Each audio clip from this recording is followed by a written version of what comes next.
Driver কিন্তু খোলে নাই, সে জানালা দিয়ে পালিয়ে গেছে। ওর ঘুমের কারণে পুরো পরিবার ঘুমাতে চলে গেছে। আমি বিচার চাই। বাহারকে আনতে গেছি, গিয়ে এই দুর্ঘটনা। আমি ড্রাইভারকে বলতেছি, তুই লক খোল, জানালা খুলে দিলে সবাই সাঁতার কেটে বের হয়ে যাবে, গাড়ি জাহান্নামে যাক, তুই আগে লক খোল। ফ্যামিলির কেউ নাই ভাই আমার ঘরের মধ্যে।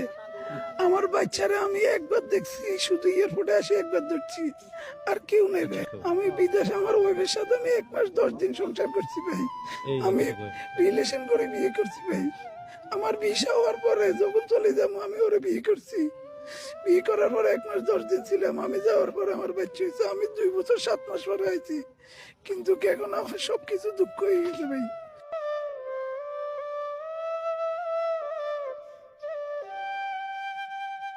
ছোট একটা জানালা ছিল, আমি বাইরেছি। বাইরের পর আমি আমার মারে টান দিতেছি, আমার মা আমার নানুরে ধরে রেখছে, আসতেছে না। নানুরে টান দিছি, মা ধরে মারে ধরে রেখছে। আমার ওয়াইফরে টান দিছে, এর বাচ্চা ধরে রেখছে। আমার বড় ভাবিরে আমি টান দিছি, এর বাচ্চা আমার মেজো ভাইয়ের বাচ্চারে ধরে রেখছে। আর আমার মেজো ভাইয়ের ওয়াইফ কিভাবে আসছে আমি বলতে পারি না, আমি দেখি না এই কিভাবে বাইরে গেছে। তারপরে সবাই পানি নিছে, রাস্তার উপরে অনেক মানুষ ছিল ভাই। আমি ফা ধরছি, আসেন ভাই একটু নামেন, নামি একটু ধরেন। কেউ আসে নাই ভাই, কেউ আসে নাই। ধুয়ে আসো, সবকিছু ফ্রেশ করে আসো, কেন বাথরুম আছে। বলতেছে না লাগবে না। আমি নিজে গাড়ির থেকে নামি ওরে বলতেছি চা খাইবে না কফি খাইবে, ও বলতেছে কফি খাবো। আমি কফি নিয়ে দিছি, বাদাম নিছি একটা, পানি দিয়ে বলতেছি এটা দিয়ে মুখে ধুয়ে নাও। এই পানি দিয়ে মুখে ধুয়ে না, এর উপরে বলতেছে আস্তে আস্তে। এক হাতে চা খায়, এক হাতে স্টার্টিং, হেরাতে এক হাতে স্টার্ট দিছে গাড়ি। আমি তার কোনো ড্রাইভিং এর কোনো কিছু ভালো লাগে না। স্টার্টিং ঘুরাবে, স্টার্টিং থেকে ও শিখুম।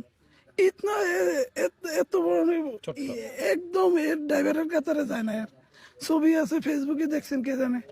তারপরে সে বলতেছে না আমি আস্তে আস্তে যাবো, আস্তে আস্তে যাবো। তারপর সে এদের দিয়ে একটা রোড আছে, কি নাম জানি, মইফেল থেকে ঢুকছে বাঙ্গা, একদম বাঙ্গা রোড। ওই জায়গা দিয়ে একদম আস্তে আস্তে আস্তে আস্তে আমাদের বসুকপুরের রোড একটা আছে, ওইটা তুটি সুমনি বাজারতে আসছে। গাড়ি ডুবে না, গাড়ি নৌকার মতন বাইকেছে। এখানে বলতেছি লক্ষ লিখা গ্যালাস ফুলি টকা দিবা রেখে দিঘের কারণ আমার উড়া ফেলে আমি ঘুরে ঘুরে করতেছি ভাই তুই লক্ষ গাড়ির ভিতরে পানি ঢুকে লক্ষ।